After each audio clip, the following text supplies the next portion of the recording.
mais ça s'accomplira certainement. Que ton nom soit béni. Seigneur, les géants sont passés par des douleurs. Je peux penser à Abraham, Seigneur, jusqu'à 100 ans, en train d'attendre ce que tu lui avais dit à la jeunesse. Seigneur, même à 90 ans, Sarah était en train de frémir. Peut-être c'est la question de quelqu'un cet après-midi, jusqu'à quand c'est que Dieu m'a dit. Mais Habakkuk dit que la prophétie marche vers son temps. Elle a un temps fixé. Laisse que toute la gloire, laisse que toute l'honneur venir. Que même lorsque tu as laissé les apôtres d'attendre dans la salle, dans la chambre haute, ils ne connaissaient pas le jour. Ils ne connaissaient pas ni l'heure où le consolateur viendra. Mais Seigneur, ce qui est vrai, Dieu est fidèle à ce qu'il dit. Ce qui est vrai, tu dis, moi, la chose arrive. Et la chose arrivera certainement. Amen ou pas amen? Amen. Que Dieu soit béni. Amen. Merci pour la chorale. Et le mauvais côté des choses. Dans la vie d'un homme, d'une femme qui marche avec Dieu, il y a toujours les deux côtés que Joseph a vécu. Il y a les côtés négatifs des complots. Il y a les côtés aussi positifs où quand Dieu accomplit aussi ses promesses aussi. Est-ce que quelqu'un a dire un amen aussi? Vous savez, tu n'as pas encore ri. Tu fais semblant de rire aujourd'hui. Parce que c'est les hommes qui te font rire, des comédiens. Mais quand Dieu accomplit ce qu'il avait dit sur ta vie, tu ne peux pas arrêter de rire. Amen. Tu ne peux pas arrêter. Quand il accomplit les promesses, Sarah dit, celui qui fait la promesse est digne de confiance. Amen. Alors c'est cette femme qui disait à Abraham, tu ne peux pas prendre ma servante parce qu'elle était dessus des déceptions, des tempêtes. Elle était courbée.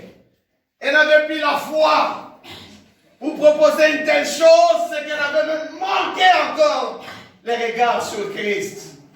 À cause des fois des mauvais jours. À cause des mauvaises tempêtes.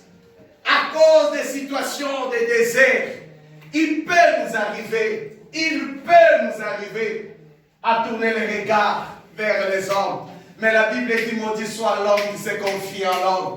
Mais béni soit celui qui se confie en l'Éternel. J'aimerais dire à quelqu'un cet après-midi, que tempête ou pas tempête, vous savez que quand quelqu'un dit que jamais dessus, c'est qu'il est en train de donner une conclusion à des futurs héros, que jamais tu seras dessus.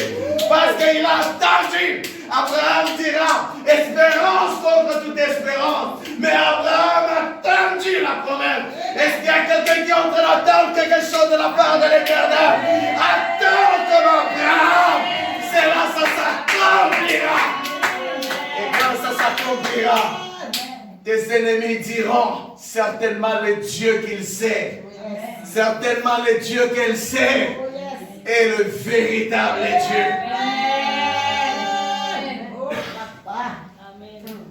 J'ai compris une chose, que quand il y a la promesse dans la vie d'un homme, il doit y avoir la patience.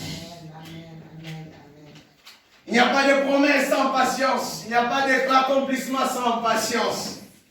Dis un peu à ton voisin, dis Joseph, sois patient. 2 fois. Ah, si c'est une femme, tu dis Joséphine.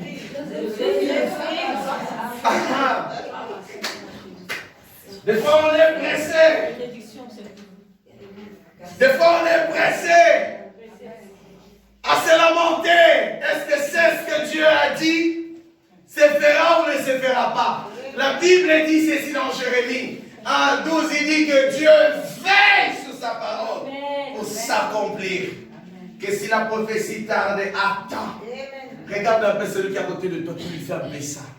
C'est ce qui te manque aussi des fois.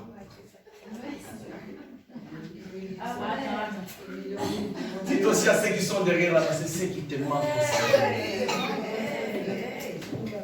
En anglais, on dit cool down. Des fois, il faut attendre. Des fois, il faut attendre. Des fois, on est pressé pour rien. On se pose trop de questions parce qu'il nous manque ça. Ah, dis à ton voisin encore, descends encore.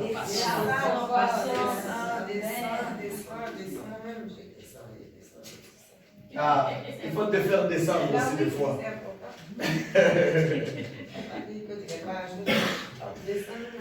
On a vu dans la vie de Joseph, c'est pas du jour au lendemain que le son s'était accompli. La Bible va crier que toute parole de l'Éternel est éprouvée. Donc ça voulait dire que chaque parole doit t'amener où? Dans les épreuves. Vous qui aimez des paroles miel là, même si Dieu te dit tu seras grande ou grand, mais il faut les épreuves avant la grandeur. Dieu est trop sage. Vous savez, j'ai fait un constat dans la Bible. Quand Dieu est en train de promettre à quelqu'un quelque chose, ne lui parle jamais de ses épreuves. Parce que si Dieu te dit, c'est que tu vas vivre comme épreuve, tu vas fuir. Tu vas abandonner Dieu. N'est-ce pas, le monde dit que l'espoir fait vivre. La parole que tu as entendue te fera vivre. Te gardera. Et il faut savoir une chose aussi. À retenir, nous sommes comme des dessins animés. Quelqu'un qui a une promesse est immortel. Ah, j'ai allé entendre la Bible. Quand tu as une promesse de Dieu, tu es immortel. Corona peut venir, tu ne mourras pas. Ah, Dieu a pas celui qui a mangé le sang. Oh, donc vous vous préparez à mourir. Hein? Vous vous préparez à mourir. Non, je demande, vous vous préparez à mourir. Monsieur le Président, tu te prépares à mourir. Mais tu as des promesses, non? Quelqu'un qui a des promesses de Dieu est comme un dessin animé. Je n'ai jamais vu Milou. Vous connaissez Milou? Ça fait des années. Tintin. Ça fait des années. Ils sont toujours Tintin. Je n'ai jamais vu le deuil d'un dessin animé. Milou reste Milou. Tintin reste Tintin. Madame Yapo, tu te rappelles de ça un peu? Depuis que tu es né, Tintin, Milou. Est-ce que tu as déjà fait le deuil de Tintin de Milou? Ils apparaissent immortels. Toutes les générations voient Tintin, Milou. Il y en a Tintin, Milou. Ah. Dessin animé. You're from Nigeria. Tintin, Milou. Capitaine Haddock. Doc, pas Dog. Doc. Ils sont toujours immortels. Vous savez que quelqu'un qui a la promesse de Dieu, il est immortel. Elle est immortelle. Tu ne peux pas mourir maintenant. Des situations peuvent venir négatives, positives, bonnes ou pas bonnes. Mais tant que Dieu n'a pas fait ce qu'il t'a dit, tu ne mourras jamais. Amen. Il a dit à un homme, le nom est entré de Siméon, il a dit, tu ne mourras pas sans que tu aies vu le Messie. C'est-à-dire sans que tu aies vu la parole vivante. C'est la promesse que Dieu lui a dit, tu ne mourras pas. C'est-à-dire que des fléaux pouvaient s'élever tant que tu n'as pas vu Christ, tant que tu n'as pas vu l'accomplissement de ce que Dieu t'a dit. Toi, tu ne peux pas mourir. Ce n'est pas un sorcier qui peut s'élever et dire, je vais tuer tout le monde. Mais il peut tuer tout le monde. Mais dès qu'ils vont arriver devant toi, ils verront un ange de l'Éternel et ils vont te sauter. Ah non, cet après-midi.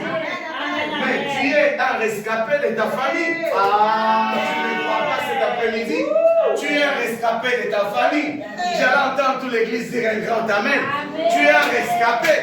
Pendant qu'on faisait des calculs, mais arrivé devant toi, les calculs sont bloqués. L'ordinateur diabolique est bloqué devant toi. On s'est dit, mais qu'est-ce qui se passe? Mais l'ange de l'Éternel a réduit le plan de l'ennemi à zéro. Ah, David a dit, je ne mourrai pas et je vivrai pour raconter les œuvres de l'Éternel.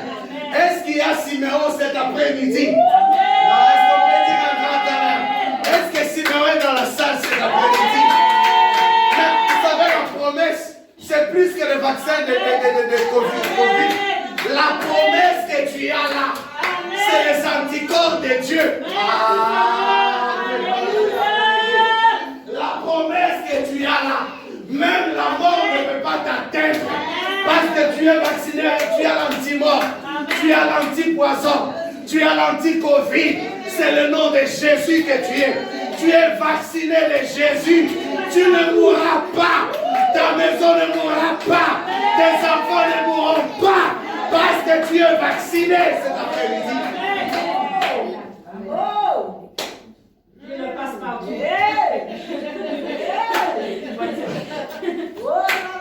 ne passe pas. Tu ne mourras pas. Papa, je ne vais pas. Parce que tu as la promesse de Dieu.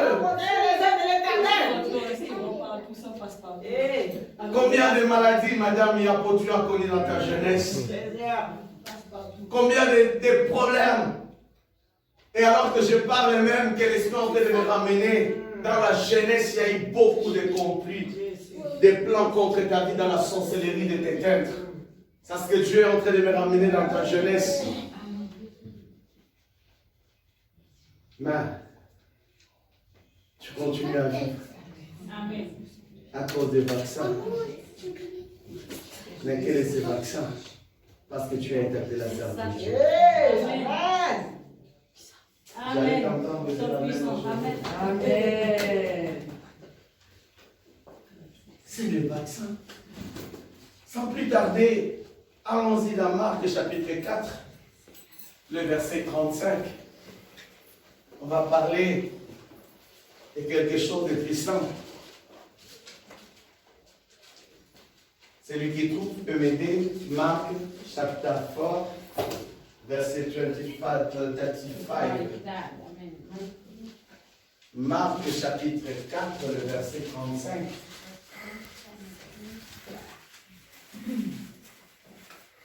Celui qui a trouvé peut m'aider à lire.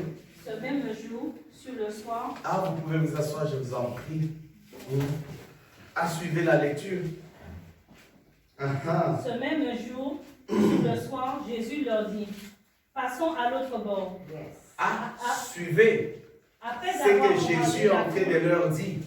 Reprendre, mais ton français là est trop rapide.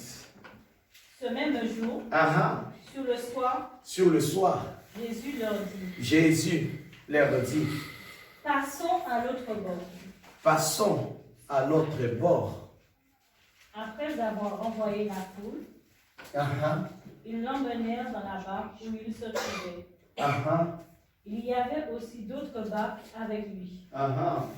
Il s'éleva un grand tourbillon. Suivez. Et les flots se jetaient dans la barque. Dans la barque. Au point qu'elle se remplissait déjà. Elle se remplissait. Et lui, il dormait à la poupe sous le coussin. Ils le réveillèrent et lui dirent, Maître, ne t'inquiètes-tu pas de ce qui nous a fait que nous périssons? S'étant réveillé, il menaça le vent et il dit à la mer, Silence! Silence. Tais-toi! Et le vent cessa. Et il y eut un grand calme. Puis il leur dit, pourquoi avez-vous ainsi peur? Comment n'avez-vous pas point de foi? Ils furent saisis d'une grande frayeur et ils se dirent les uns aux autres. Quel est donc celui-ci à qui obéissent même le vent et la mer? Alléluia. Amen. Tu peux t'arrêter là. Dans ces textes, vous allez voir, Jésus devait quitter d'un bord à un autre bord. Il devait y avoir une traversée.